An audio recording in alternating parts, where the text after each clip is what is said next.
সংবাদ যারা বহন করে তাদেরকে আমরা সাংবাদিক বলি। এই অর্থে নবীজি সাংবাদিক ছিলেন। জামাত ইসলাম আর কোন লোক পাইনি ওই পাগলাকে ছাড়া। কথা কি বুঝতে পারেননি?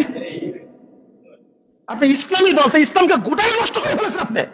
আমরা নিজেরা কোনো উপাধি যদি দেই যে উপাধিটা তার শানকে ছোট করে, তাহলে সেটা তার শানের খেলাফ, তার শানের সাথে যায় না। মানুষ আজীব কারবার।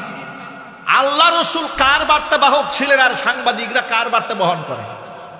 আমরা যাকে আদর্শ নেতা হিসাবে মানি, মুহাম্মদুর রাসূলুল্লাহ সাল্লাল্লাহু আলাইহি ওয়াসাল্লাম, তাকে আল্লাহ যে নাম দিয়ে দুনিয়ায় পাঠিয়েছিলেন তার নাম নবী।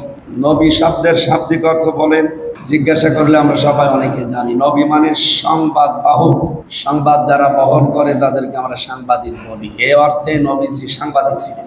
আর আপনারা যেহেতু একেবারে ঘটে যাওয়া সংবাদগুলো সঙ্গে সঙ্গে দিতে চান, এজন্য আপনাদের সম্মানটা আরেকটু বেশি। আনিন না বাইল আযীম।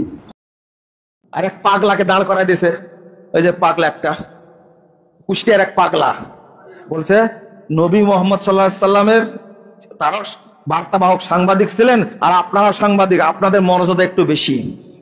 জামাত ইসলাম আর কোন লোক পাইনি ওই পাগলাকে ছাড়া। কথা কি বুঝতে পারেননি?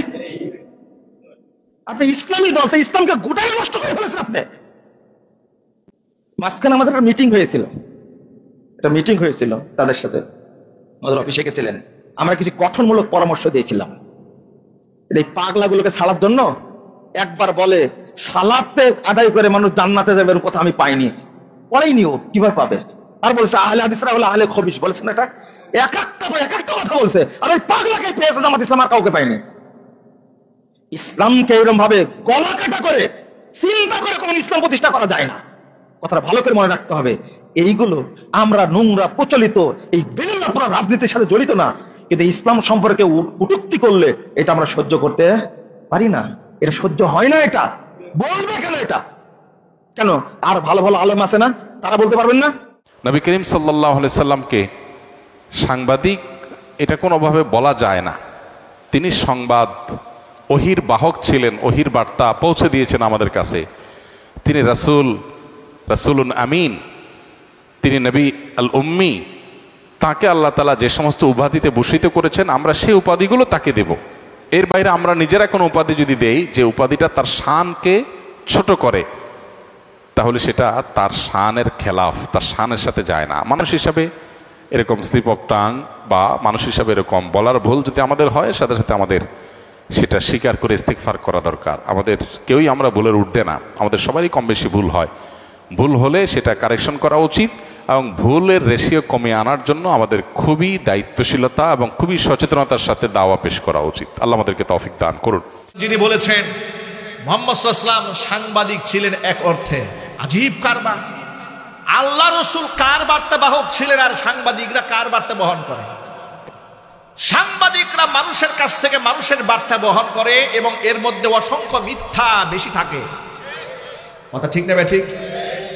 এই সমাজের সাংবাদিকরা একটু ইনসাফের সাথে বলবেন, সব সাংবাদিকরা অধিকাংশ সত্য বলে না, মিথ্যা বলে। একটু জোরে বলতে হবে। আমি সাংবাদিকদের অসম্মান করছি না।